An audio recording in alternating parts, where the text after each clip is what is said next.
হ্যাঁ, মামার সাথে মামার গাড়ি চালিয়ে যাচ্ছিলাম দেবশোল মেলা।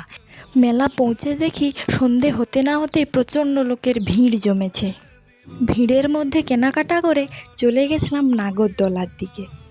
আর গিয়ে দেখি নাগরদোলার পাশে এরকম সুন্দর একটা পুতুলের দোকান বসেছে। সেখান থেকে বেরিয়ে নাগরদোলায় চাপতে গিয়ে দেখি একটা উড়ন্ত নৌকা।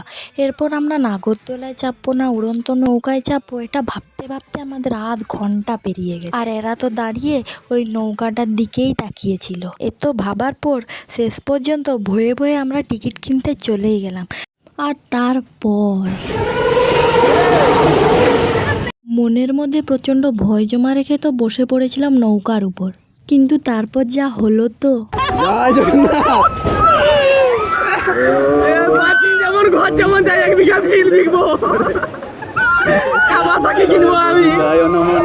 হরে কৃষ্ণ।